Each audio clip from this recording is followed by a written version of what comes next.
Boa tarde outra vez, malta. Vamos sentar-nos, ok? Tudo pronto? Ok. Então, agora vai ser uma nova apresentadora aqui, uma oradora. Sofia Teles. Nasceu em Lisboa em 1979. Cresceu deslumbrada pelo mundo da publicidade e da criatividade e em 1994 entrou no curso de Comunicação Gráfica na Escola António Arroio. Sempre achou que fazer apenas design não era o que ela queria na vida. Ainda na Escola Artística de António Arroio, descobriu o curso de Tecnologia e Artes Gráficas em Tomar. Em 1997...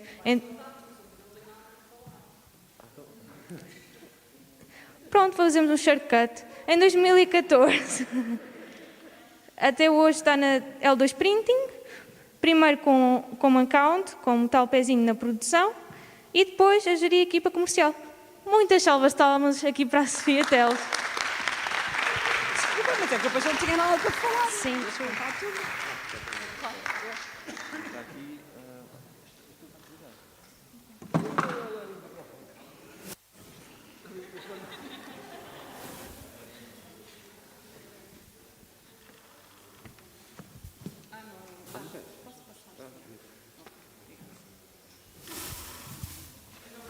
Não precisas depois, João. Não, mais.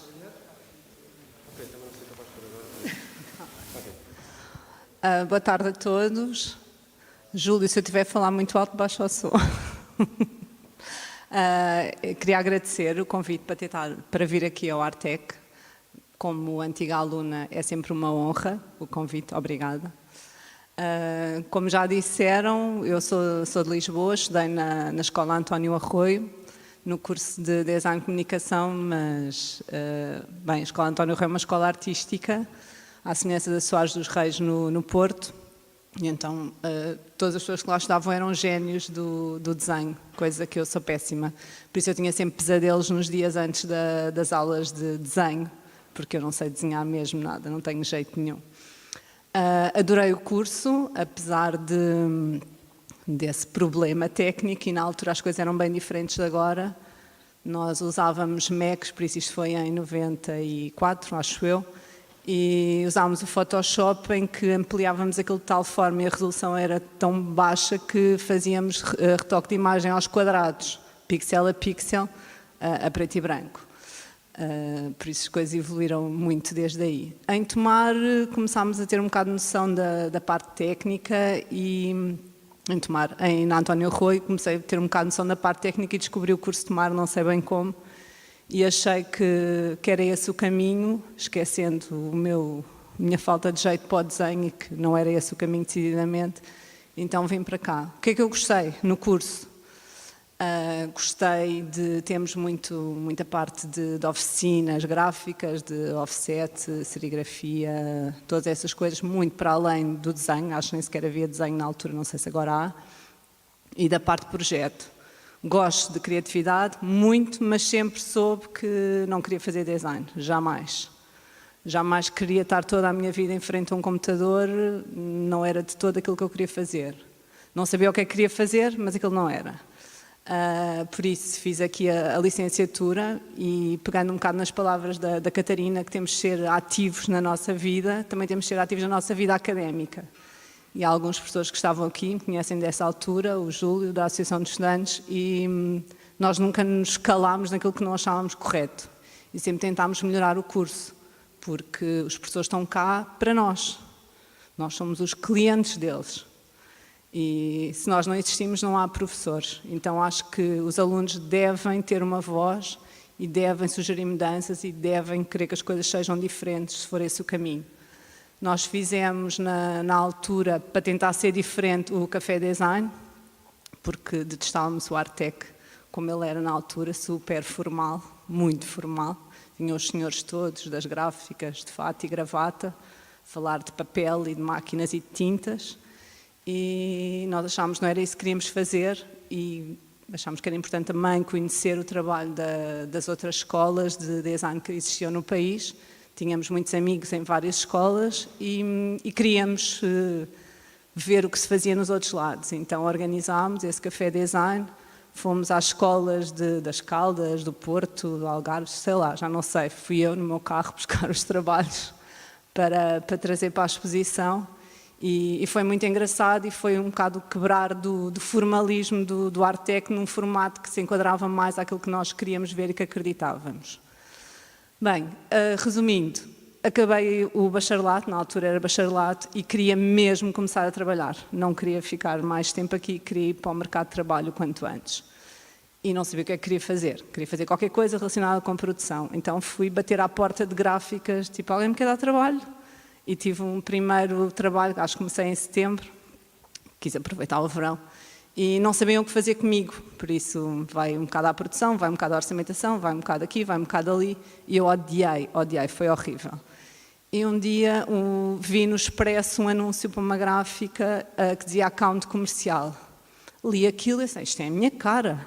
Agarrei em mim, no meu currículo, e fui sentar-me na recepção da gráfica. E disse, queria falar com o diretor comercial por causa do anúncio, disse, mas tem marcado a entrevista? Eu, não tenho, mas eu estou aqui. Mas ele, se calhar, não tem tempo. Eu, é-me igual, não tenho nada para fazer, estou aqui à espera. Então ele recebeu-me, achou piada à minha atitude e eu fiquei lá a trabalhar.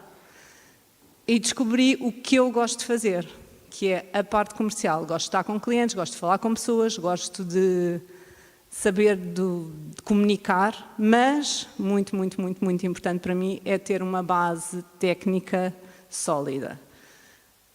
E acho que esse era um fator, pelo menos na altura, diferenciador aqui no curso, que eram os conhecimentos técnicos que nós tínhamos de produção. Sabíamos um bocadinho de cor, um bocadinho de papel, um bocadinho de tintas, um bocadinho de orçamentação, um bocadinho de offset, um bocadinho de serigrafia, etc, etc, etc. Também um bocadinho de design, um bocadinho de paginação, um bocado de tudo.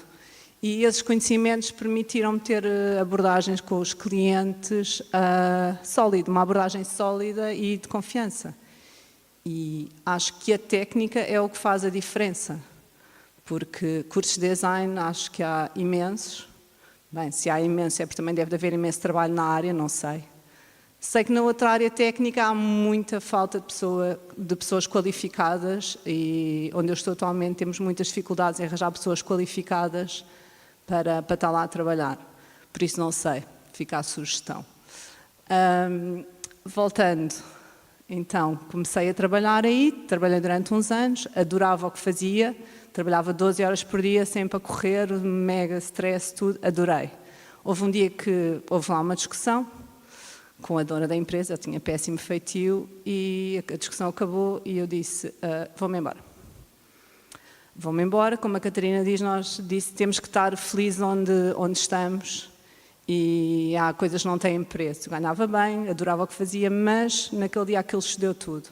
Fui-me embora, ainda trabalhei uns meses noutra gráfica, mas faltava-me a produção, porque a produção estava em Santarém, a parte comercial era em Lisboa e eu não sabia lidar com isso. Eu precisava de ir às máquinas, precisava de ver os trabalhos, estar longe não resultou. Então, no meio desta confusão toda, larguei tudo e fui para o Algarve viver.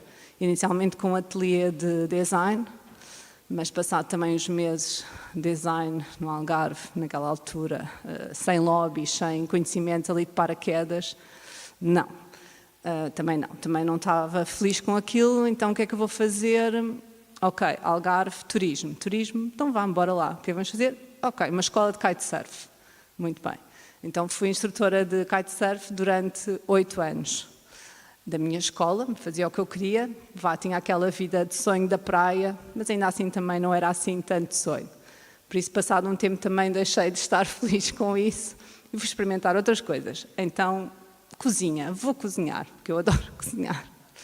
Então tive algumas experiências de cozinha, cozinhei para a família real da Arábia Saudita quando tiveram de férias no Algarve, eu não sabia que ia cozinhar para eles, tinha uns clientes, pois era apenas a família real, tudo bem, estou viva, sobrevivi, eles também, está tudo bem. O que é que eu quero dizer com isto tudo? Que um caminho hoje não tem que ser o caminho amanhã. Se não estão felizes a fazer design, podem ir cozinhar, podem fazer o que vocês quiserem. A vida é um livro aberto e não tenham nunca medo de mudar. Mudem sempre, vai correr bem. Então, como também já estava farta do Algarve, Não, mentira, ainda fiquei no Algarve mais um tempo, voltei à área comercial, fizeram-me um convite para ir para a Xerox. Xerox, ok, equipamentos de impressão, já estava um bocadinho mais próximo da minha área outra vez. E o que é que aconteceu na Xerox? Uma formação comercial altamente exaustiva. A Xerox é conhecida por ser a escola de vendas. Eu, acabada de sair de uma escola de kitesurf, levar uma lavagem cerebral de vendas não foi fácil. Então, eles falavam imensas coisas, objetivos, pipelines, e eu, o quê? Objetivos, números. Depois comecei a trabalhar e o meu patrão na altura dizia, então, como é que está o seu pipeline? Quanto é que vai vender este mês? Quanto é que vai fechar? Quanto é que não sei o quê? Quais os números que tem? Eu, o quê? Está a falar do quê? Porque eu odiava essas métricas, essas análises. Eu fazia aquilo porque eu gostava, sempre odiei. Mas aquilo é uma lavagem cerebral intensa. O que é que aprendemos? Aprendemos a comunicar, aprendemos a ler as pessoas, e isso eu aprendi também muito na escola de kitesurf. Pode ser ridículo, mas acreditem que foi uma escola gigante para a vida e de lidar com pessoas diferentes. Um dia eu estava a dar aulas a russos que me assinavam com molhos de notas de 500 euros porque queriam fazer qualquer coisa que eu disse que eles não podiam, e no dia a seguir estava a dar aulas a espanhóis ou italianos que têm uma forma de estar completamente diferente, e isso exige muita ginástica mental. Acho que foi o trabalho mais cansativo que eu tive na vida, não só fisicamente como também psicologicamente, porque falávamos línguas diferentes a toda a hora, tínhamos que comunicar de forma diferente. Foi difícil, bom, difícil e giro. Então, depois da Xerox no Algarve, fartei-me do Algarve. Já estava lá uma série de anos, então resolvi vir para Lisboa. Como já tinha a formação toda da Xerox, que na altura valia ainda um dinheiro, arranjei logo trabalho em Lisboa. Como realmente precisava de dinheiro na altura, ok, vamos fazer isto, vamos fazer números, vamos fazer as coisas com o jogo que eles querem. Eu não sou muito boa com regras, por isso nunca fui 100% aquilo que eles achavam que eu devia ser, formal, nunca fui isso. Mas correu super bem, correu muito bem, os resultados foram bons, eu não impinjo banha da cobra a ninguém, vocês não sabem essa expressão, mas vá, prosseguindo. O que é que eu quero dizer mais uma vez? Que o que sustentava o meu trabalho e as minhas vendas era a parte técnica. A técnica é uma base, um argumento comercial super importante. Vocês estão focados no design, mas o design também tem que ser vendido, vocês têm que se vender. Vocês têm que comunicar isso às pessoas que no final vão ser os vossos clientes. Não podem descurar isso, não podem achar eu sou bom designer, tecnicamente eu sei fazer isto bem, mas se não souberem comunicar bem o vosso trabalho, se não forem honestos e sinceros convosco e estarem felizes no que estão a fazer, não vai adiantar de nada, porque vão estar a fazer coisas no computador, basicamente. Então, Xerox, Lisboa, tudo a correr super bem, fiz negócios impossíveis, toda a gente disse que não iam acontecer, e fiquei profundamente aborrecida porque já tinha feito tudo, já tinha chegado ao máximo onde eu podia ir. Numa dessas visitas comerciais fui trocar um equipamento AL2, onde estou a trabalhar agora. E ele perguntou-me se eu não queria ir para lá trabalhar. E eu, a sério? Eu estou fora da minha área há 10 anos ou mais, a sério, que queria? Ele, sim, vem para cá. Então, fui para a L2. Quando entrei, agora já posso pôr, eu comecei a trabalhar lá em junho, e L2 é uma empresa de impressão digital de médio e grande formato, estamos ali na zona de Lisboa. O que é que eu adoro no que eu faço? E estou lá já há 8 anos, que é um feito para mim, ainda não me aborreci, é que o trabalho é diferente todos os dias. Tens no reader cá embaixo? Ok. Eu trouxe alguns exemplos de imagens. Como eu disse no início, eu detesto design.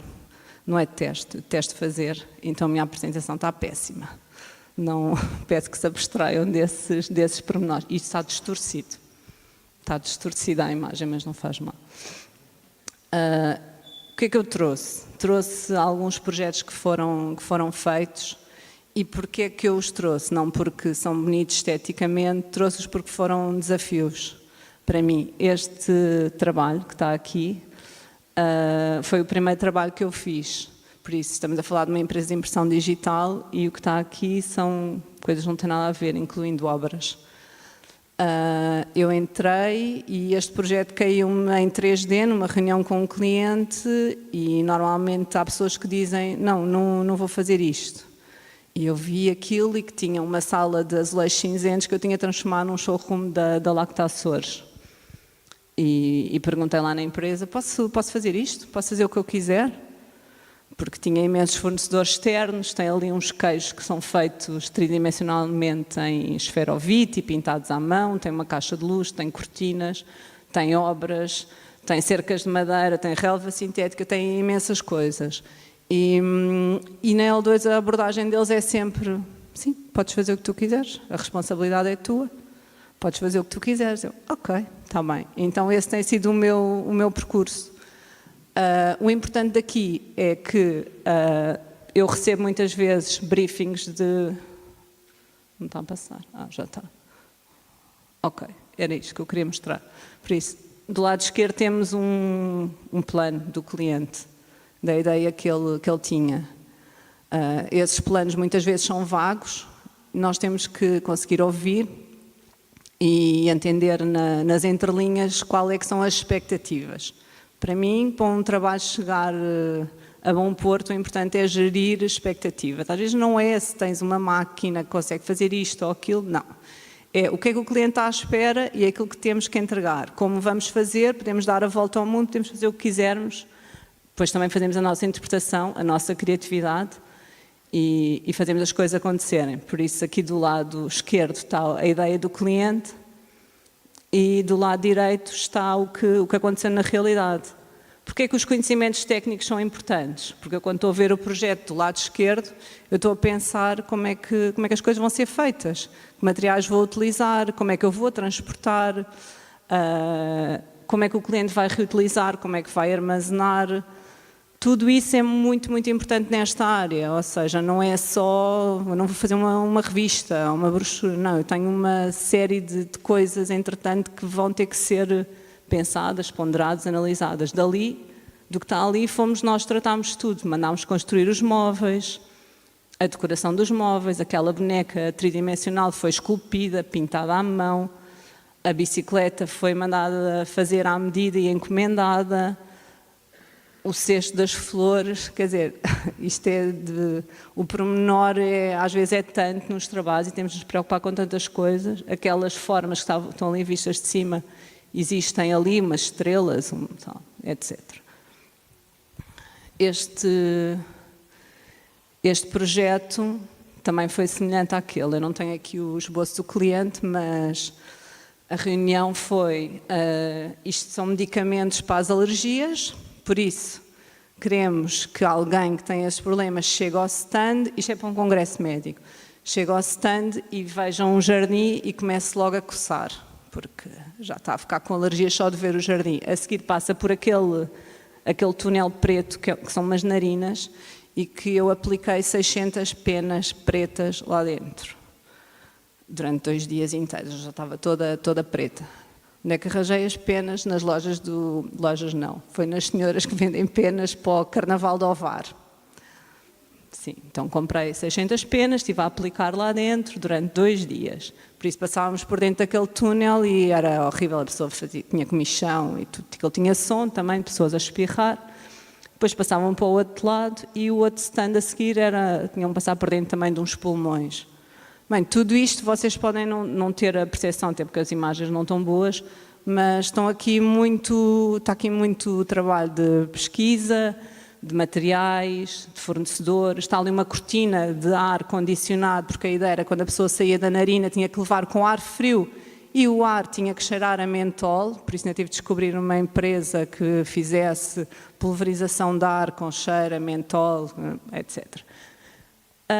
A comunicação com o cliente é muito importante nestes pontos todos, porque um cliente diz a minha ideia é que entre uma pessoa e tenha comichão e depois fica a respirar fundo, traduzir isto em coisas práticas e óbvias não é fácil, é difícil. Por exemplo, ali a cortina do ar-condicionado é horrorosa. E eles diziam, isto é muito feio, é o que há, não há mais, não conseguimos.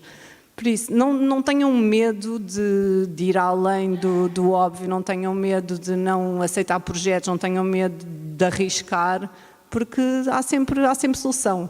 Há sempre solução para tudo. Não está a dar. Ok. Aqui também está o outro evento que nós fizemos no L2. Nós trabalhávamos muito até 2019 com eventos. Do lado esquerdo é a imagem 3D do cliente. Do lado direito é o início das montagens daquilo que nós fizemos. Isto é o pátio da Galé. Pode não parecer nada de importante, mas estamos a falar de um edifício do século XVIII, com paredes em calcário, em que tínhamos fixado telas gigantes, com, sei lá, 10 metros por 5, sem furar. E o cliente queria ter aquele aspecto final e teve. Mesmo no fim do evento, as telas caíram porque se descolaram da parede. Então todos os convidados acharam que fazia parte do espetáculo e que era produção. Foi sorte, foi mesmo no final. Aqui também está mais um exemplo de um projeto muito engraçado para mim, e irresponsável. Eu tive umas noites sem dormir. Temos lá no cantinho o briefing do cliente. Isto também é no pátio da Galé. Cá em baixo a imagem que nós vemos daquelas casinhas, aquilo tem, não sei se é 27 ou 34 metros de comprimento, por 4,80 metros de altura, em cartão. Vocês se calhar não sabem, mas não há cartão deste tamanho. Então isto foi tudo feito peça a peça e depois ali cada janelinha daquelas tinha que levar a luz, que tinha que durar pelo menos 48 horas acesa. São coisas básicas, mas eu fui à Decathlon e comprei tipo todas as lanternas de campismo que haviam lá e fui a todos os supermercados e comprei todas as pilhas que haviam e esgotei tudo e andei por Lisboa inteira a comprar todo o stock, porque eram centenas de janelas. Os briefings dos clientes são muito vagos. Ele tinha aquela ideia das casinhas e disse-me as medidas. A partir daí todo o trabalho foi nosso, da L2 e de uma equipa de projeto e da produção e de montes de gente nas montagens e é gratificante. Eu gosto de estar nos eventos até eles começarem. Quando eles começam eu vou-me embora, porque para mim o backstage é que tem piada o fazer acontecer. Aqui está mais um exemplo de um trabalho que era um templo, isto também é tudo em cartão, um templo japonês da Kit Kat que teve à entrada de supermercados e tinha que ser todo em cartão. E à direita está um stand do Nós Alive para a Câmara de Oeiras. Isto para mostrar que depois de 2019 a nossa vida mudou de todos e tivemos que utilizar o que de melhor tínhamos, que era a relação com os clientes. Durante este período foi a relação com os clientes que manteve as empresas a funcionarem. Nós não fazíamos isto, aliás, ninguém fazia sinalética de chão. Isto foi quando os cinemas abriram, em 2020, e tivemos que num fim de semana trocar todos os cinemas da Nós, colocar as sinaléticas de segurança em todos os cinemas da Nós em simultâneo, porque ia abrir na segunda-feira seguinte. Por isso o meu trabalho também passa um bocado por coordenar as equipas, ao mesmo tempo que falo com o cliente. É um trabalho um bocado... tem dias que é 24 horas, mas faço de forma feliz porque gosto muito, muito mesmo do que faço. Isso é um ponto importante, que é, não façam coisas que não gostam. Ninguém merece acordar de manhã e pensar, não, eu não quero ir trabalhar, ou não, eu não quero ir fazer aquilo. Sério, seja o que for, sejam felizes e autênticos no que fazem. Estou a andar para trás. Ok. Este também foi desafiante. Isto é um edifício da Estação Fluvial, no Terreiro do Paço, e isto foi para um evento do Presidente da República, agora para o lançamento do PRR. Então, vocês não conseguem ver, mas está ali o relógio da estação e lá ao fundo está um outro relógio. O briefing era, queremos um relógio que funcione como o relógio da Alice no País das Maravilhas, que tenha os ponteiros todos malucos, que tenha um comando que dê para ligar e para desligar. E eu disse, está bem. Ele está bem como? Eu não sei, mas está bem. Há de estar bem, alguém vai inventar, alguém sabe fazer isto. Se alguém pensou, se alguém viu, é porque é possível fazer. E lá na L2 eles dizem, faz o que tu quiseres, o problema é teu, a responsabilidade é tua, vamos lá com isto para a frente. Outra coisa também engraçada, aqueles vidros que eles estão ali a colocar verdes, eles queriam que aquilo tivesse aqueles vidros todos verdes. Estamos a falar de um edifício também centenário, com vidros antigos, e que as senhoras do turismo de Lisboa, quando nós dissemos que íamos pôr vinil nos vidros, benzeram-se, foram ao céu e voltaram. Porquê? Porque já partimos 6 vidros do pavilhão Carlos Lopes, que custaram apenas 6.000 euros, por um desconhecimento técnico. Por isso, a técnica é importante. Então, aqui tivemos de descobrir um tipo de material que não danificasse os vidros, que ela ficasse descansada, tivemos que ir lá testar, tudo. Por isso, as decisões que nós tomamos no dia-a-dia, nas respostas com os clientes, são sempre baseados nos conhecimentos técnicos, dos materiais, dos métodos de impressão, da aplicação, e eu acho que essa é mesmo a diferença que pode existir aqui em Tomar. Já não tenho mais imagens para mostrar, porque são tantas e infinitas que íamos ficar aqui muito tempo e não vale a pena. Por isso a mensagem que eu deixo é essa: acreditem em vocês e no que gostam, e sejam sinceros e honestos convosco próprios. Não façam fretes, não façam coisas que não gostam. A vida não é uma linha à direita, mudem as vezes que quiserem, para onde quiserem, onde chegar a algum lado, se forem sinceros convosco. Tá, obrigada.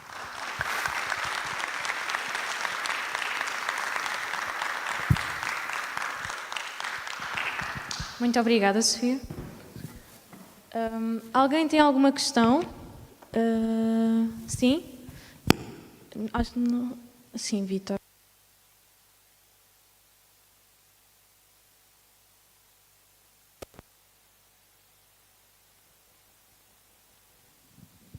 Boa tarde. Queria já parabenizar você por sua persistência, pelo seu testemunho que deu a nós, alunos do Politécnico. E a minha questão que eu queria colocar era, com 2 questões, aliás. Uma, qual foi o trabalho mais desafiante que fez até hoje na L2? E qual é o segredo do sucesso da empresa? É um gosto de trabalhar sob pressão ou será outro? Obrigada. Obrigada pela pergunta. Não sei, há muitos trabalhos. Eu sou um bocado irresponsável, porque eu recebo os projetos e digo que sim a tudo. E depois não sei bem como é que aquilo vai ser feito, mas atrás de mim está uma equipa de 60 pessoas e eu sei que se me atirar do precipício no caminho alguém me vai apanhar. Este trabalho aqui do pátio da Galé, que eu mostrei, das casinhas, este foi um trabalho bastante desafiante, porque tecnicamente era muito complexo mesmo. E resultou bem, e no Pátio da Galé disseram que foi o evento mais giro que lá viram, que estava espetacular. O triste é que isto só durou uma noite, foi tudo para o lixo depois dessa noite, e isso é triste. Depois o resto que perguntou, eu gosto de desafios, gosto de stress, gosto de coisas, de projetos diferentes, odeio coisas aborrecidas, odeio que me digam que não têm dinheiro para fazer os projetos, porque isso é logo uma tristeza. Gosto de coisas assim, de projetos grandes e que podemos inovar.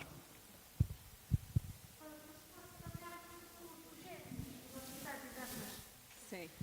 É como se fosse trabalhar nas urgências dos hospitais, tipo, é mais ou Sim, menos os isso. clientes às vezes ligam-me e dizem, tenho uma urgência, eu, número errado, tenho de marcar 112.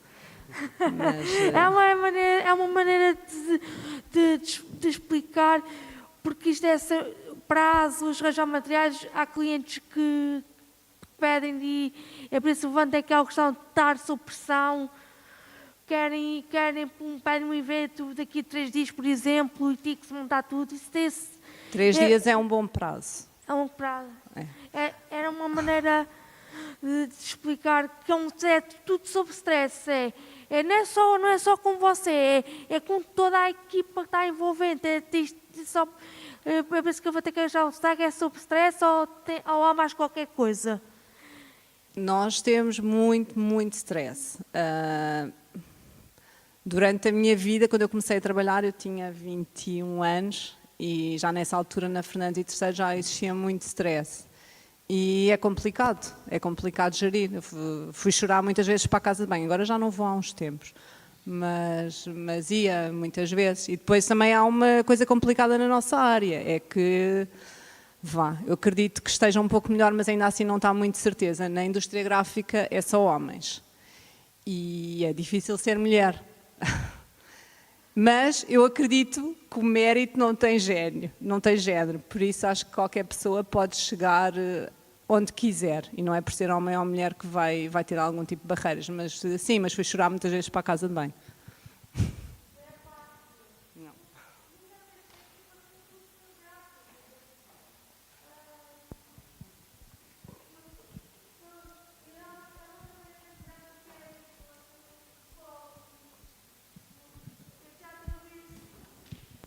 Como eu estava a dizer, quando não é fácil, porque existem empresas como a vossa que aquilo é uma... Porque já estive a ver vídeos no YouTube, aquilo é impressionante, aquelas máquinas parecem só assim um bicho de cabeças entre aspas.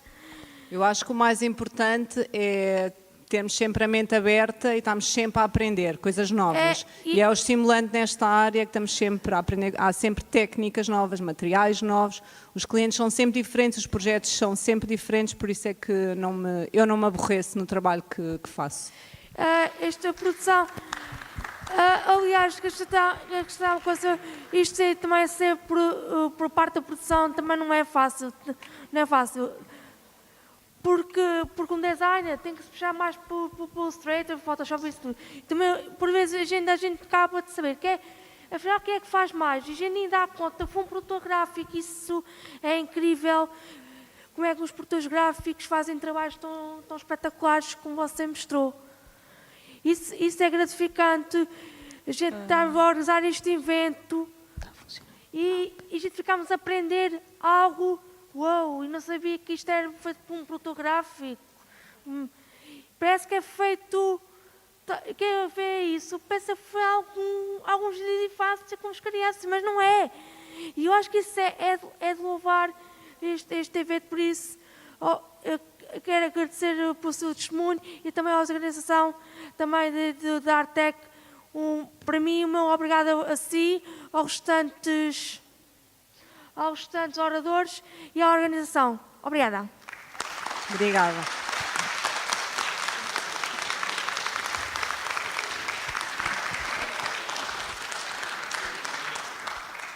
Bem, muito obrigada, Sofia. Damos por terminada esta sessão. Obrigada e já falei com alguns dos vossos professores para irem fazer lá uma visita de estudo à L2.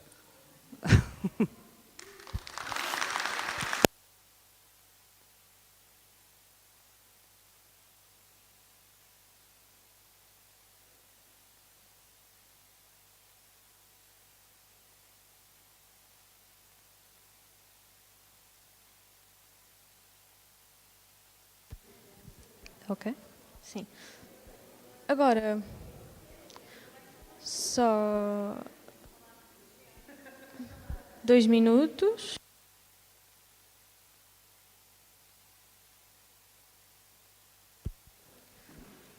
Peço que o Ricardo e o Gustavo venham aqui ao palco e uma salva de palmas.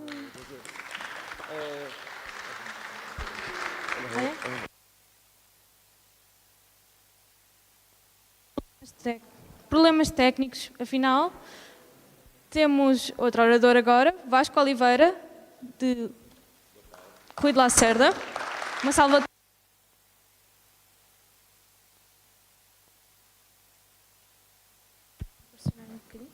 Olá, boa tarde, eu não sou o Gustavo, peço desculpa. Antes de mais, gostava de agradecer à organização vez ter a honra de vir apresentar a nossa empresa. Eu espero não ser muito maçador, eu vou fazer uma apresentação.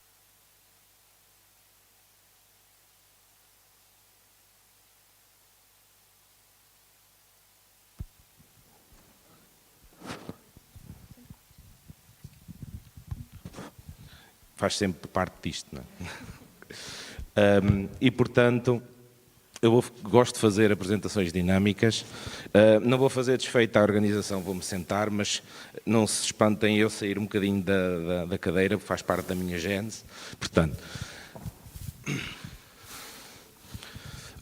ora bem, eu já estive desse lado há 15 anos atrás, já estou a ver algumas caras de jornada e de aventura neste barco que é o Instituto Politécnico e o nosso curso. E mais uma vez agradeço também a presença neste simpósio.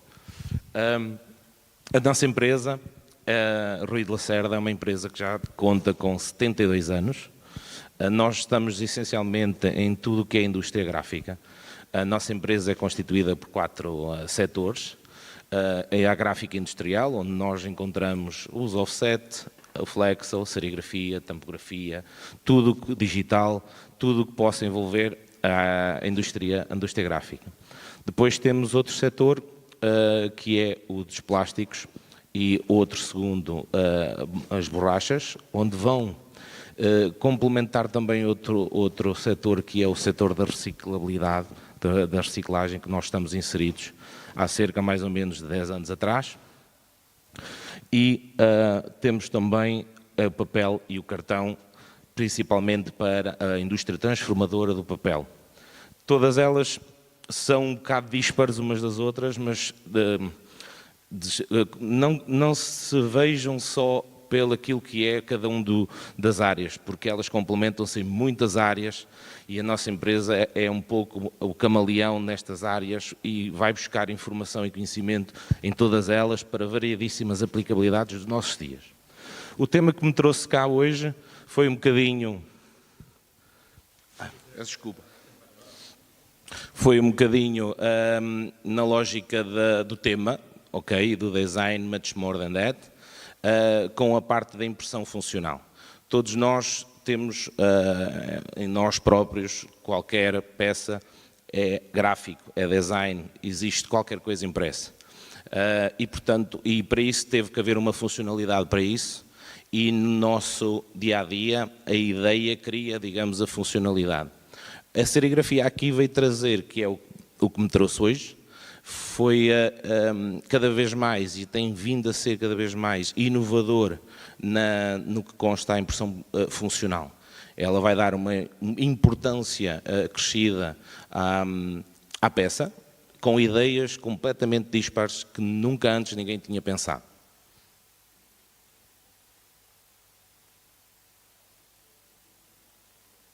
A serigrafia nos dias de hoje está em alta, ao contrário do que se pensa. Todos nós temos telemóveis, todos eles têm serigrafia. Todos os nossos carros, 75% dos nossos carros são impressos por serigrafia. Tudo o que é físico, não 2D, é impresso por serigrafia. E aqui há a funcionalidade. Eu vou-me distanciar um bocadinho da parte daquilo que é o papel, do que é o que nós vemos no 2D, para também trazer o que de facto traz de inovador nesta área. O futuro aponta de facto para sistemas inovadores de integração de várias tecnologias, todas elas em digital, offset, serigrafia, todas elas não são mais umas que as outras. São efetivamente complementares umas das outras. Cada uma tem a sua função. É óbvio, a serigrafia no seu final, ao contrário, pode ser inicialmente, mas na maioria dos casos, no seu final processo, traz um valor acrescentado diferenciador. E é isso que vamos ver. Nós, nos dias de hoje, também temos tecnologias que são cada vez mais sustentáveis, cada vez mais viradas para a ajuda do utilizador. A serigrafia de há 20, 30, 40 anos atrás não é mais do que uma utopia. Os dias de hoje traz-nos tecnologia, facilidade, produtividade. Todos nós podemos fazer rapidamente, com uma precisão enormíssima, qualquer aplicação que nós tenhamos nas nossas mãos, e isso faz com que isso traga também no chão de fábrica a importância do que nós fazemos no processo serigrafia. É significativo dizer que há vários sistemas de impressão. Os que vocês estão a ver neste momento é basicamente para imprimir variedíssimas aplicações, como os decalques, como os transfers, como aplicações de pósteres, aplicações de gráficas, das demais etiquetas folha a folha, a uma rapidez enormíssima. E agora vem, de facto, aquilo que traz a funcionalidade. Eu trago alguns exemplos, que são exemplos que trazem por trás uma ideia, uma criatividade, que fez dela uma funcionalidade que no final teve que ser impressa, teve que ser criada. A primeira é numa área de embalagem. Todos nós vemos uma caixa no supermercado, uma linda caixa, ela pode ser promocional, pode ser transmitida ao utilizador uma experiência no momento para, neste caso é uma cerveja, todos nós, ainda bem que não é Corona, e dentro desta caixa foi desenvolvida para ter mais do que uma função de publicidade ou de promoção de uma cerveja ou de um produto. Ela sim foi feita para criar uma aplicação no momento. Basicamente o que a caixa vem preparada, vem para uma aplicação em que nós colocamos gelo e fazemos da caixa um couvert para refrigerar as nossas cervejas no dito momento. A caixa é feita de cartão, com uma laminação, no final é aplicada um produto, um verniz de proteção que tem uma característica de refrigeração e que ativa a capacidade de permanência e de continuidade do gelo naquela zona, e que permite também, para além disso, trazer um efeito bélico de efeitos de gotas de água que vocês podem ver nesta embalagem. Portanto, ela traz aqui várias ideias associadas a uma pequena embalagem, que é de eu vou usar, vou promover, vou mostrar, mas também ao mesmo tempo eu vou ter uma caixa que não vai me custar igual a uma dita caixa normal que compramos no supermercado. O valor desta caixa, sem esta aplicabilidade, esta função, não é a mesma sem esta ideia que nós aplicamos aqui. Outra área que cresceu muito na área da serigrafia, que há 20 anos atrás não crescia, aliás, a área automóvel era muito avessa à questão da serigrafia na área automóvel, e esse paradigma quebrou-se quando cada vez mais há necessidade de nós nos automóveis deixarmos de ter os grandes rádios da Black Punt, que quase um rádio pesava quase 10 quilos para removê-lo da zona da frontal do nosso carro, como outras partes do nosso carro, e torná-lo mais leve, com menos materiais, mais barato para a indústria automóvel, mas também para lhe criar funções de design. Aqui é uma imagem do antes e do depois. A imagem que vocês veem como número 1 é nada mais nada menos que uma folha de policarbonato impressa, com várias tintas de condutoras e de carbonos, que vos permite dar informações táteis ao sistema que vocês vão fazer, e depois ela é termoformada ou ela é injetada num processo plástico. Aqui a questão das duas áreas de plástico e da impressão se juntarem numa só, portanto complementam-se, porque de facto veio-se trazer à indústria do plástico e da borracha, conferir-lhes funções e capacidades que antes não existiam, e depois no final termos um painel tátil, que não é nada mais nada menos do que uma folha, formada em 3D e que nos dá este efeito que nós temos nos nossos carros e nos nossos eletrodomésticos, em tudo que vocês possam pensar que efetivamente tem uma capacidade eletrónica, podem encontrar lá. Outro painel que vocês podem encontrar em tudo o que é tátil, ou seja, tudo o que é tátil nos dias de hoje tem serigrafia, os vossos tablets, os vossos telefones, os vossos relógios, smartwatches, tudo tem aplicabilidade serigráfica, onde vocês tiram partido das características de inovação, das apps, de tudo o que advém delas, apenas e simplesmente com um display, que é nada mais nada menos que impresso e depois conduzido com informações eletrónicas. Na moda, hoje temos aqui mais para as meninas do que para os rapazes, mas eu volto a dizer um bocadinho ali como a minha amiga Sofia, aqui o género não está aqui posto em causa, mas é importante também porque a moda mostra de facto grandes diferenças no nosso dia-a-dia. Também aqui a serigrafia teve um impacto bastante grande. No caso da imagem que vocês veem em cima, parece-vos bordado, correto? Não é nada mais do que uma impressão feita por impressão serigráfica, em que a própria tinta cria ou cresce, como nós possamos lhe dizer, cresce a uma determinada altura, espessura, e dá o efeito de bordado. Do lado contrário, a menina que vem é para apenas mostrar que nós também conseguimos imprimir tons de pele no têxtil, que é algo que muito dificilmente no passado conseguiria-se fazer. Isso parte também de muitas tecnologias, muitos desenvolvimentos nas partes da pré-impressão, nos quadros que nós, nas telas, nos equipamentos com alta precisão que a serigrafia veio trazer e que eu fiz questão de mostrar inicialmente, para perceberem que a tecnologia evoluiu e o que é que ela agora faz neste preciso momento é isto. Conseguimos fazer tons de pele metálicos, aplicações de cores termocromáticas, fotocromáticas, que são sensíveis ao sol, uma série de aplicabilidades.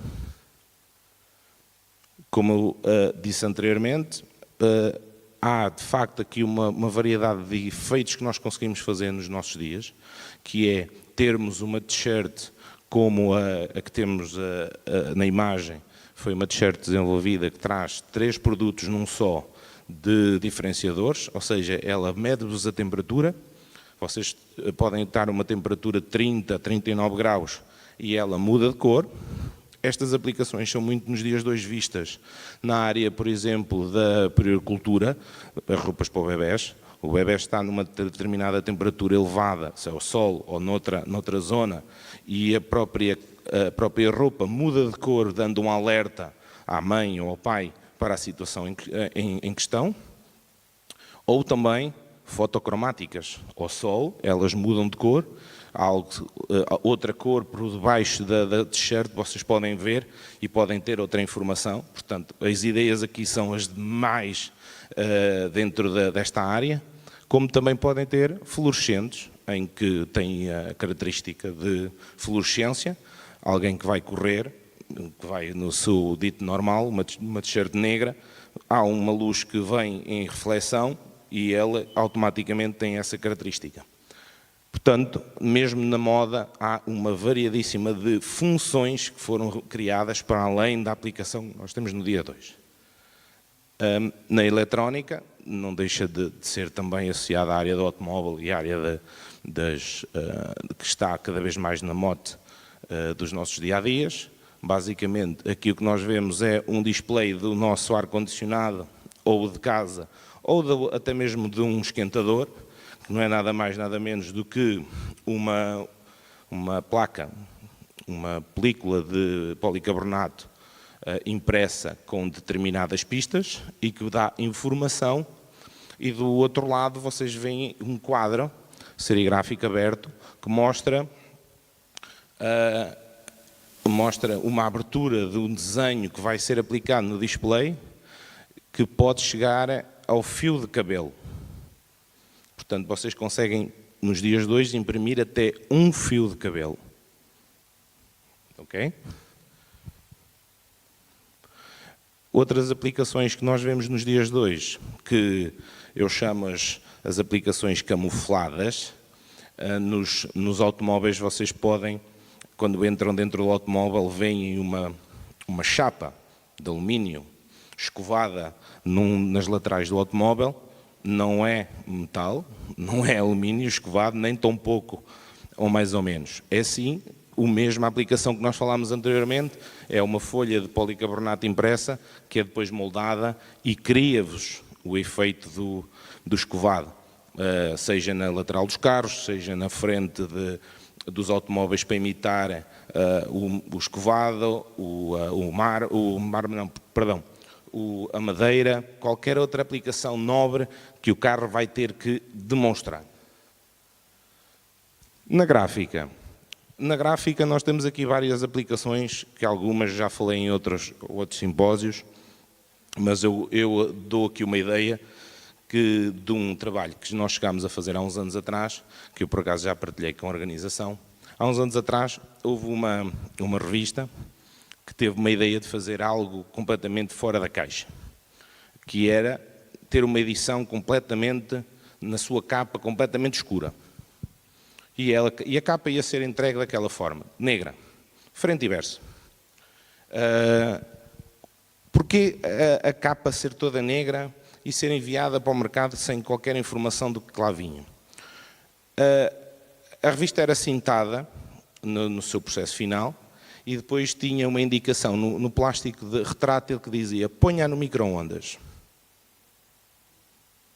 Vocês eram capazes de pô-la no micro-ondas? É óbvio que não é tão linear assim. Havia algumas indicações, teriam de pôr uma temperatura no micro-ondas ou colocá-la numa fonte de calor próxima e aí sim viriam o que estava por detrás da informação da capa. Foi uma edição que criaram que esgotou em uma semana.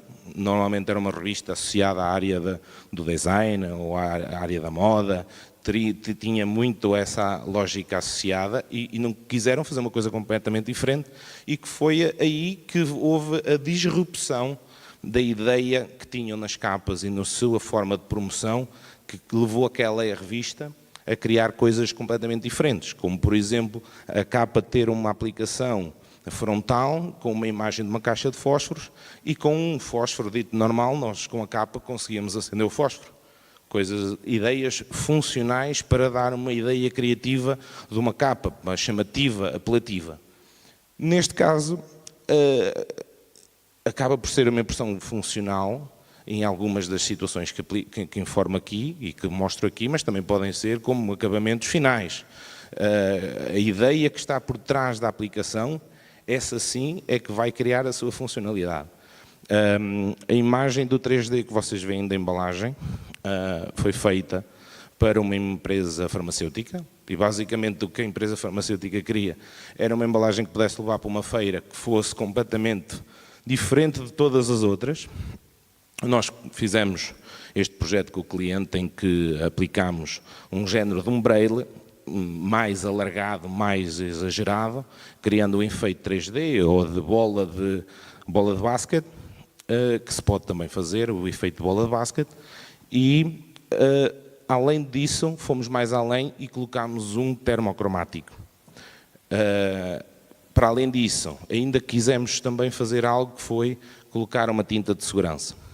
Sobre uma luz negra, a informação que estava dispersa em algumas das bolhas, vocês conseguiam ver a informação que estava associada quando passávamos a luz negra. Assim como na parte termocromática, quando colocávamos um líquido no interior, frio ou quente, ele mudava de cor em determinadas zonas. Portanto, aqui foi uma ideia criada dessa forma, como também podem fazer padrões. Os padrões nos dias de hoje, vemos variedíssimas aplicações em revistas, que já não é tão novidade como nós conhecemos na maioria dos casos. Todos nós já vimos os efeitos areados, a imitar o alcatrão, efeitos de bola de basquete, tudo isso. São efeitos que não existem no mercado, que se podem fazer das mais variedíssimas formas. O que interessa é que esteja a ideia associada para aquilo que realmente o produto vai estar destinado a ter essa função. O mesmo acontece também com outros efeitos, que são efeitos mais alargados do ponto de vista de implementação. Por exemplo, nós temos os flocados. Os flocados são aplicações de toque de alperce. Vocês, quando tocam, dá-vos o efeito de que é têxtil, mas meio casca de alperce. É uma tecnologia que não é muito fácil controlar durante a aplicação, mas que nos dias de hoje já começa a haver alguma dessa implementação. Depois temos os holográficos e os efeitos metalizados, ou aquilo que nós chamamos os efeitos iriodines.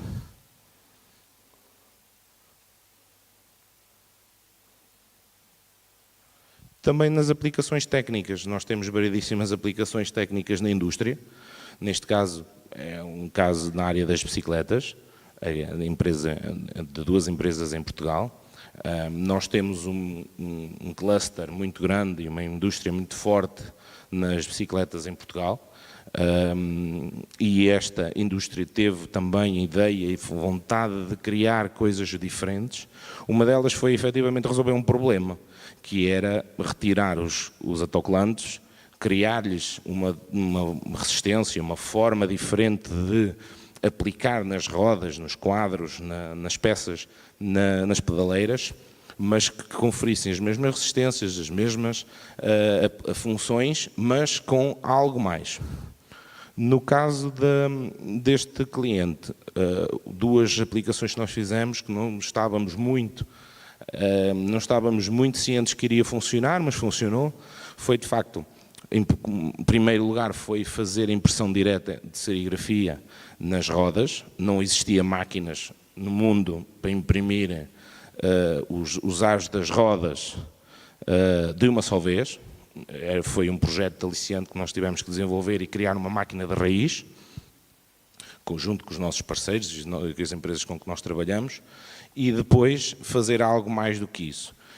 Uma das ideias da empresa foi efetivamente, porque também o próprio cliente era ciclista, deparava-se com a situação à noite ter que ter uma luzinha e não ter mais algo que lhe pudesse, digamos, alumiar o caminho. E, portanto, nós pensámos colocar uma tinta que pudesse carregar a luz, de alguma forma, ou a pouca luz que pudesse captar, e depois voltar a carregar essa luz. E, portanto, fizemos esse projeto. Foi um projeto que foi aliciante, foi um projeto que teve mais ou menos entre o projeto da máquina e da implementação, mais ou menos 1 ano, mas que deu uma função completamente diferente daquela que nós estávamos acostumados a ver. Normalmente, no processo serigráfico, um bocadinho também para perceberem que a tecnologia evoluiu, a parte da pré-impressão, de concepção dos quadros, evoluiu bastante. Portanto, isto é um laboratório, um dos muitos laboratórios que nós instalámos em Portugal, que permite fazer todas as coisas que vocês viram aqui e outras coisas mais. Portanto, basicamente, aqui para dizer um bocadinho, como se diz a talho português, entre porcos e chouriço, não é? E sai um muito bom chouriço. Aqui também algumas tecnologias que nós também promovemos e trabalhamos na indústria, nas demais aplicações, laboratórios, linhas, parte de impressão, formação, fazemos também consultoria técnica e, portanto, é basicamente essa lógica com que a nossa empresa trabalha, é dar soluções, é responder um bocadinho, como disse a Sofia, dar resposta capaz aos clientes de poder executar os seus projetos com a da maior das tranquilidades, porque é importante. Todos nós vivemos e estamos sempre sob um stress enormíssimo. Às vezes o cliente liga-nos não é para hoje, é para a semana passada e, portanto, nós temos que dar respostas e nossos próprios clientes também já estão sob pressão e a nossa empresa tem uma política, nós temos que tirar o stress do cliente. Independentemente do que haja, nós temos que tirar o stress do cliente. Essa é a lógica, essa é a filosofia e é isso que nós fazemos. Para além disso, um bocadinho retornando àquilo que já foi dito, façam o que gostam e nunca precisam de trabalhar. A vossa paixão Encontrem onde é que vocês querem estar, qual é o vosso caminho, onde é que vocês querem encontrar a área que vos dá paixão, emoção e que não vos dá um sono descansado. E vocês nunca precisam mais trabalhar. Obrigado.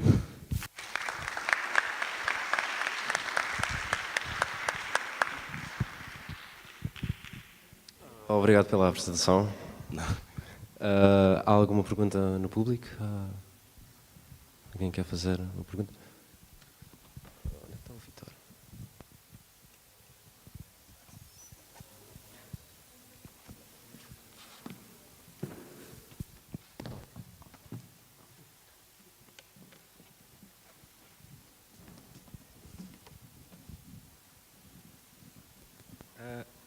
Alô?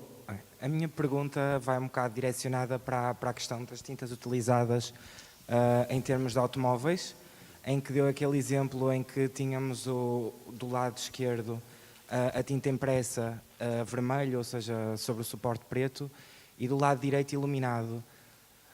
Eu não percebi muito bem essa aplicação, a tinta tem que estar, exatamente, essa aplicação, a tinta tem que estar ligada a algum circuito elétrico ou seja, mesmo ao próprio automóvel, ou a tinta de alguma forma consegue reagir de forma a que não seja preciso a injeção, digamos, de energia nela. Não sei se estou a fazer sentido.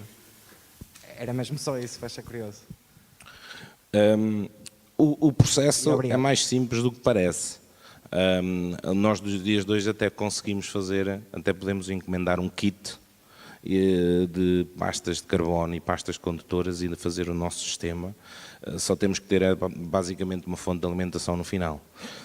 Aqui o que acontece na área eletrónica é a área eletrónica faz e reproduz aquilo que nós chamamos os circuitos impressos. Antigamente os circuitos impressos era aquilo que nós chamamos, e nós trabalhámos muito para a indústria dos circuitos impressos rígida. Aqui podemos chamá-la a indústria dos circuitos impressos flexível. A tinta são as mais variadas, as tintas aqui podem ter 3, 4, 8, 10 camadas diferenciadas umas em cima das outras, que cada uma delas permite a circulação da informação sobre a forma de energia e que dá informação numa fonte de alimentação e numa suposta centralina, digamos assim, que dá a ordem de comando. É a forma como funciona. Por isso é que quando nós, sobre uma pressão ou um contacto indutivo, aquilo que nós ouvimos falar cada vez mais, os contactos indutivos, que é o toque, a própria placa está preparada para perceber qual é a presença desse toque e faz uma reação elétrica entre a tinta e sobre a centralina e passa a informação. Portanto, é dessa forma. O que é que traz benefícios aqui? Traz benefícios porque não há muitos componentes que nós possamos integrar, ou seja, não há fusíveis, não há circuitos impressos planos, não há plásticos uns atrás dos outros, é basicamente 2 folhas e 10 camadas de tinta, entre carbono, pedote, prata, que vai fazer essa camada condutora para fazer chegar a informação. Não sei se respondi, mas... Já agora também surge a questão de, não só neste caso, mas também no seguinte de têxtil, penso eu, que sei que são contextos um bocado diferentes, mas, ou seja, ao estarmos a sobrepor a tinta, eu questiono-me também a nível da durabilidade, ou seja, o contacto diário que possamos vir a ter, por exemplo, com esta peça de roupa. Boa pergunta. A tinta vai aguentar-se com estas condições, com estas características, com este visual, não é? Durante quanto tempo? Conseguimos aguentar muito, pouco? Assim, em primeiro lugar, uma coisa que é muito importante é a tinta é base de água. Portanto, o que é que isso quer dizer? Quer dizer que a tinta base de água, primeiro, confere uma proteção enorme ao contacto humano, ou seja, não há qualquer problemas de contaminações de outros produtos metais pesados que possam haver na roupa. A segunda parte é, para além de ser tintas de base de água, elas foram desenvolvidas e testadas para resistir variedíssimas lavagens. ok? É normal que a roupa nos dias de hoje temos um problema, que é a roupa dura pouco tempo. Não é a mesma coisa que existia há uns 20, 30 anos atrás, em que nós usávamos a mesma t-shirt se fosse preciso 20 anos, ok? Portanto, é essa a lógica. Eu tenho uma t-shirt dos Iron Maiden que tem 20 anos e está lá a relíquia que não a visto, mas quando eles cá vierem outra vez eu vou vesti-la. Isto para dizer o quê? Elas são testadas para resistir muitas lavagens antes de saírem de fábrica e podem conferir variedíssimas resistências àquilo que nós estamos no dia-a-dia. Posso dizer que algumas situações podem durar anos, alguns anos, 20, 30 anos. É óbvio, também depende da forma que nós tratamos a roupa. Está proporcionalmente direto a isso. Mas as utilizações são as ditas normais e não têm qualquer problema de desgaste. Se estivermos a falar do tipo de tintas que tenham, e isso é importante, o depósito da tinta que nós depositamos. Outra coisa que normalmente não foi comentada, mas às vezes comenta-se muito na indústria têxtil, é a elasticidade que a tinta possa ter. É importante que a tinta se adapte à elasticidade que tem de pessoa para pessoa. Por exemplo, nós na indústria têxtil temos um teste que se chama o chamado teste do diabo, 666. Que foi desenvolvido em poliéster, que já por si só o poliéster é um material muito elástico, nós conseguimos esticar ao máximo e ele retorna. Normalmente nós encontramos isso, não gosto de falar de marcas, mas tudo o que é Adidas e Nike são as marcas que fazem esses testes, do chamado teste do diabo, porque são testes a 60 graus, a baixa temperatura e a alta temperatura. Ou seja, menos 60 graus não, 60 graus quente e pode ir até aos 6 graus negativos. E depois salvo erro, durante 60 dias. Portanto, o 666. E isto, se a tinta resistir a este teste, resiste a tudo.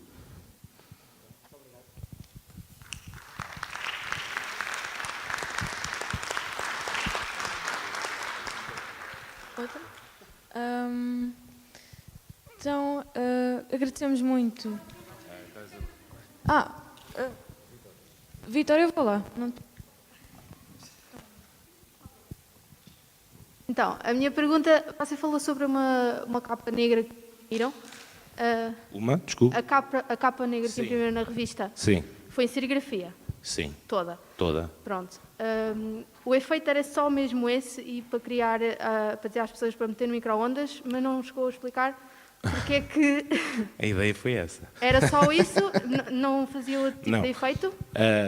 A ideia do cliente originalmente era, eu gosto mais de ser, vocês tenham esta revista, ok? Isto sai da gráfica e o cliente, e eu estou-vos a pôr exatamente o que o cliente nos colocou no briefing. O cliente olhou para a capa e disse, pá, você comprava esta capa? Quer dizer, não é a minha área, mas se calhar até comprava.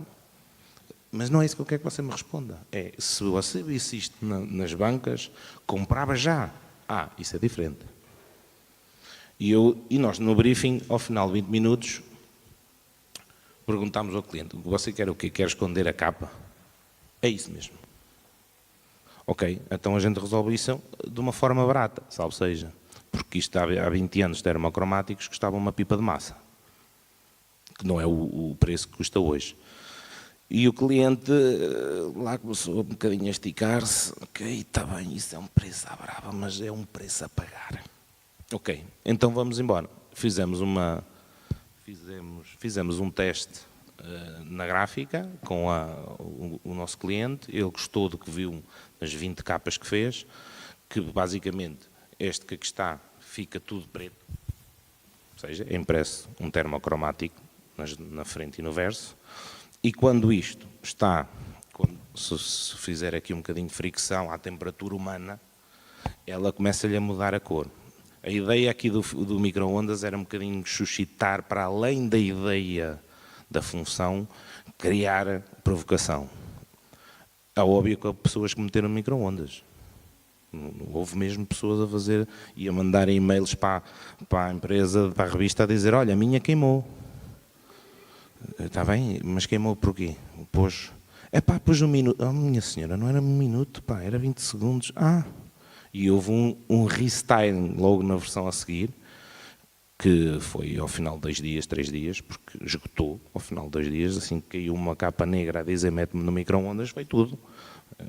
Aquilo parecia os gelados da Olá num tempo de verão 45 graus, não é? Conclusão, fizemos um restyling em que o plástico que iria envolver e proteger a capa tinha as instruções. E dizia 20 segundos, no micro-ondas, não mais. E as pessoas aí acharam graça, acharam piada, e aquilo depois foi como cerejas, é comer umas atrás das outras. Portanto, as bancas foram esgotadas rapidissimamente, ao final de uma semana já tinham vendido mais de 15 mil exemplares. Sim, tinha a informação que tem na capa, e neste caso os títulos, a revista, a própria marca, o logo da revista estava escondida na capa. Não aquilo era quase um suplício à morte, não é? Quer dizer, está tudo negro, o que é que será aquilo, não é? Nada, obrigado. Muito obrigada. Uma salva de palmas aqui. Nada, obrigado.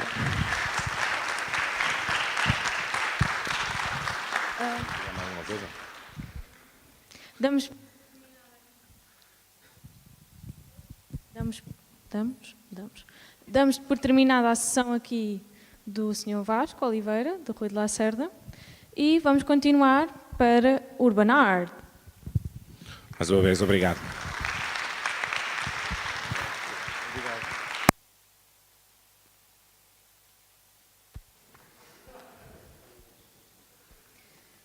Vamos a isto?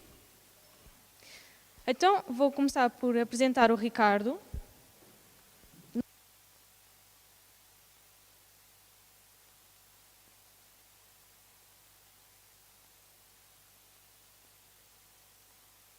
Ricardo Severino é de Lisboa, é artista tatuador, designer e ilustrador. Desde pequeno gosta de fazer a arte parte da sua vida.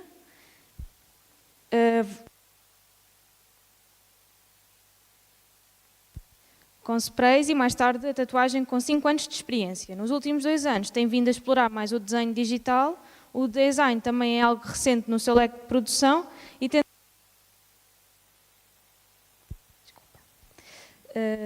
tenta com as suas peças que tenham algo artístico que se destaque na oferta do mercado habitual. Também temos o Gustavo.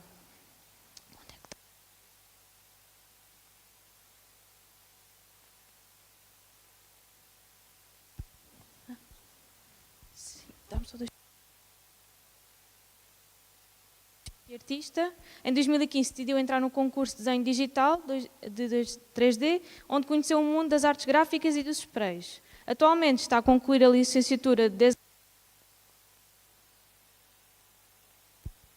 a criar elementos gráficos, formas de comunicar com o produto, manusear softwares e a trabalhar tipografias. Aqui estão os nossos 2 convidados. Uma salva de palmas.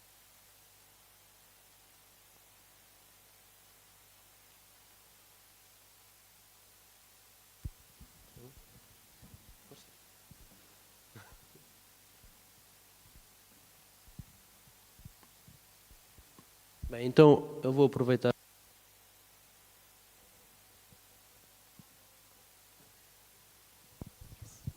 Ok. Vou aproveitar só para falar um pouco sobre mim. Como a Rita disse, eu sou o Ricardo, tenho 24 anos, sou de Lisboa, estou a acabar a licenciatura em Design no ISEC em Lisboa. Sou tatuador, comecei a tatuar por autodidatismo. Desenho desde criança. Inicialmente explorei mais a parte do grafite e mais tarde, por volta do ano 2018, enverguei pela tatuagem, que tem sido a área que tenho explorado mais, juntamente com o design, enquanto tiro o curso. E pronto, e basicamente este sou eu. Vou passar aqui a palavra ao Gustavo. Boas. Antes de mais, quero agradecer ao IPT e ao Artec por terem-nos dado esta oportunidade de virmos cá, de mostrar um pouco da nossa arte e basicamente é isso. Gostava de dizer que estou agora a concluir, como o Ricardo, a licenciatura em Design Gráfico. O mundo do grafite começou em 2015 num curso que eu tirei de desenho digital 3D. Quando comecei a tirar esse curso, comecei a perceber que havia outros tipos de arte para observar sem ser na televisão, na publicidade. Existem outros movimentos sem ser para se gastar dinheiro. Ou seja, o que eu quero dizer é que há elementos gráficos, há arte onde não temos que gastar dinheiro, onde é só simplesmente olhar e não temos que simplesmente fazer nada. É olhar, apreciar e continuar. E foi isso que eu percebi quando entrei num curso de desenho digital 3D. Que durante a viagem de comboio comecei a reparar que havia vários artistas um pouco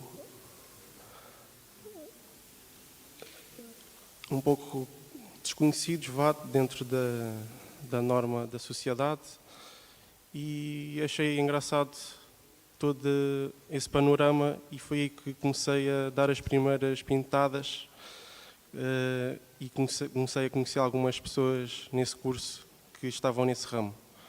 Depois, por volta de 2018, que foi quando entrei na faculdade do ISEC, em Lisboa, conheci o meu colega Ricardo e foi aí que começámos a trabalhar em projetos à séria, a fazer o que nós chamamos de arte urbana, mas no movimento mais desconhecido, o nome que nós damos é de grafite, em que muitas pessoas não sabem diferenciar.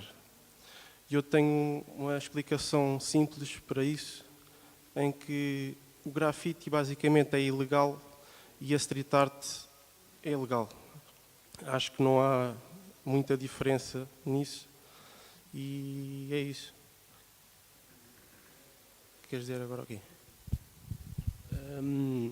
Pronto, basicamente a gente achou que íamos ser uma mais-valia para esta apresentação, porque acho que o grafite ou a street art não estão muito longe do design, porque acaba por ser na mesma, acaba por ser como se fosse algo do design também, apesar de ser arte, acho que acaba por encaixar no design, porque nós criamos um projeto para, ou seja, idealizamos uma ideia, criamos um projeto para depois aplicar uma pintura, ou seja, todo esse processo, todo esse caminho até a pintura ser executada, isso também é design. E pronto, e então achei que seria uma mais-valia para eles terem-nos cá por aí. E pronto, não sei se alguém tem alguma questão. Este vídeo que está aqui a passar são alguns trabalhos meus e do Gustavo, estão misturados, de ilustração, de tatuagem, de street art, e é isto. Ok.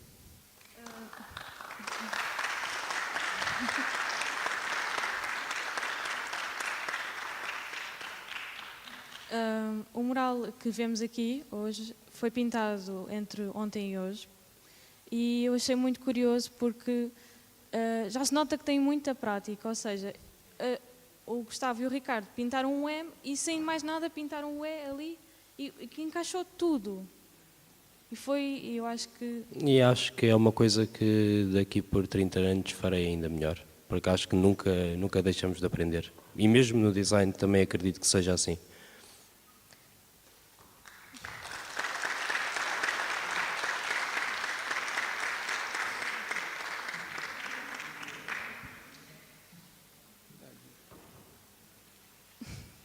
Alex, tens alguma questão? Tenho alguma questão. Vocês gostaram de fazer isto ou acharam que Gostaram de fazer o mural? Eu pessoalmente, pelo menos tento sempre que, para além de fazer o trabalho, divertir-me e ter um bom momento durante o processo. A mensagem que nós estamos a tentar deixar aqui é: se fizerem o que vocês gostam, nunca trabalham.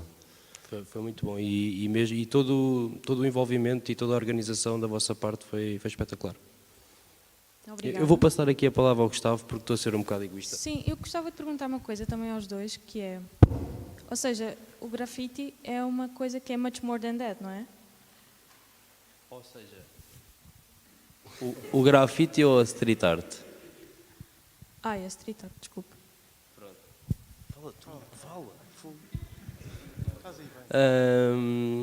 O que eu queria dizer com o grafite ou a street art, porque acho que o que a gente fez aqui hoje é street art. O grafite é um movimento um bocadinho mais vandalista e Sem permissão. e sem como é que eu ia dizer isto? Fora deste panorama. O grafite é uma coisa um pouco mais urbano e isto que a gente aqui fez hoje foi um trabalho de street art. Pelo menos para mim é esta a visão que eu tenho. Ok. E para futuro projeto, o que é que gostavam de trabalhar?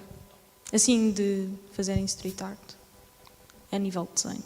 Dentro do ramo da street art, eu pelo menos e o Ricardo, dentro do que eu conheço, estamos abertos a qualquer porta dentro da street art. Fora da street art, estava a falar das diferenças do grafite e da street art. O grafite é algo que é um pouco feito à noite, digamos. Ou seja, ninguém sabe quem fez aquilo. Enquanto o street art ou a arte urbana, tens o tempo que for preciso, tens as tintas que são precisas, enquanto no grafite não há uma lista, não há um tempo, é enquanto dar, deu. É isso.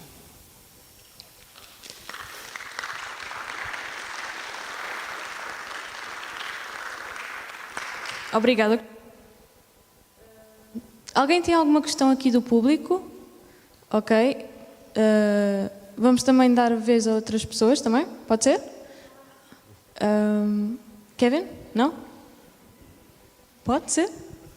Ok. Pois eu tenho o microfone. Ok, peço desculpa. Não são tão perto, mas pronto. Sim. A minha questão, na verdade, é muito simples, é só compreender o contexto um bocadinho do grafite, mais o grafite do que a arte urbana, na verdade, porque é a parte mais desconhecida para mim. Porque uma vez perguntaram-me, mas lettering e grafite é tipo a mesma coisa, nada a ver. Mas eu não soube realmente responder nesse sentido, vocês saberão melhor responder qual é a essência do grafite, mas para além disso, a minha pergunta realmente é, só por curiosidade, quando foi o vosso primeiro contacto com o grafite? Como é que se iniciaram nesta jornada? Basicamente é isso. Pronto, como eu estava a dizer, o meu primeiro contacto com o grafite foi em 2015, quando estava num curso profissional. E lá está, foi como eu estava a dizer, durante a viagem do comboio não tinha grande coisa para fazer, comecei a olhar para o que é que havia na linha e tinha...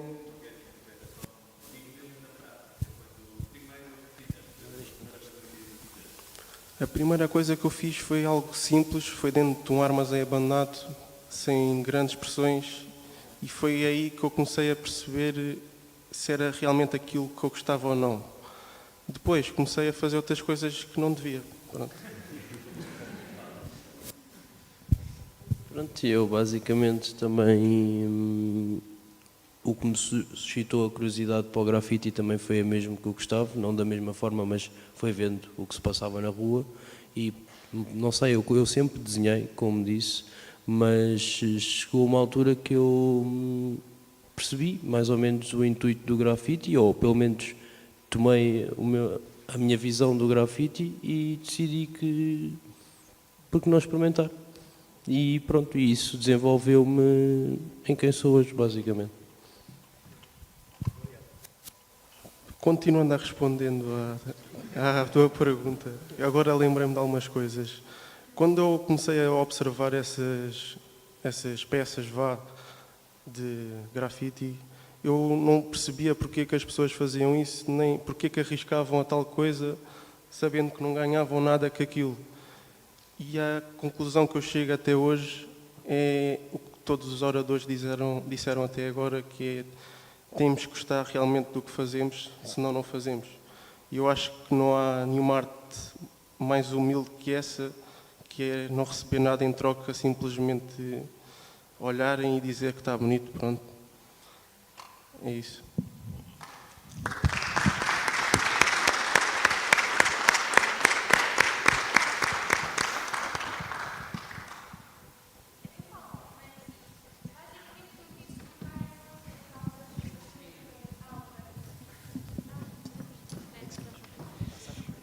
O que eu queria perguntar, basicamente, é se vocês implementam este estilo de arte no vosso design digital, vá assim dizendo.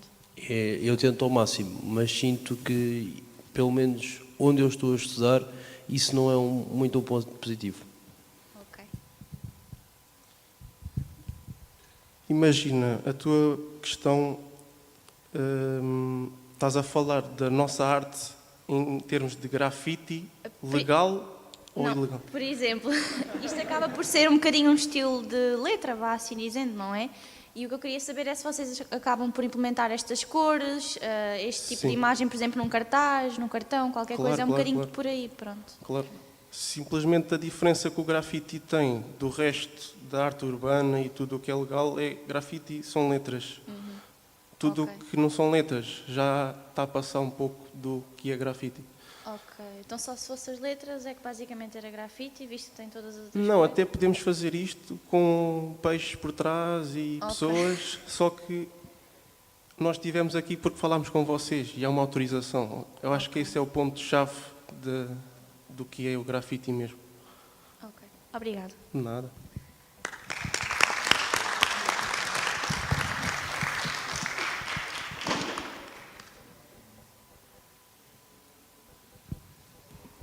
Mais alguma pergunta? Ok. Rita. Obrigado, Hugo. Olá, boa tarde. Eu gostava de pôr a seguinte questão. Qual foi o trabalho mais desafiante na street art? Obrigada. Já fizemos até agora. Obrigada. Talvez uma pomba que fiz no Cacém em 2019, que foi um projeto com dimensões bastante grandes, e para mim a maior dificuldade nesse projeto foi conseguir dimensionar do papel para o tamanho que tinha em tela, que era mais ou menos 8 metros de comprimento por 4 metros de altura, e conseguir dimensionar isso na minha cabeça para conseguir ampliar depois na parede. Sim, uma pomba.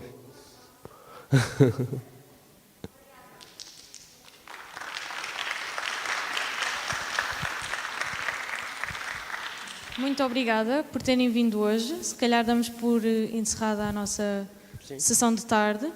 Uma salva de palmas aqui para o Gustavo e para o Ricardo. Obrigado, pessoal.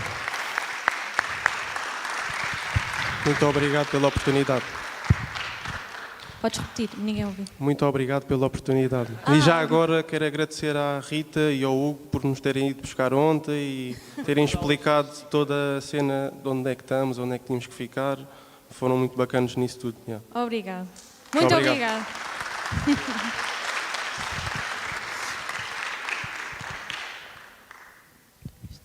Portanto, muito obrigado por terem vindo também aqui, tendo também alunos de Artex anteriores. Muito obrigado por terem vindo. Uma salva de palmas para eles também. Vá lá, vamos usar as palmas.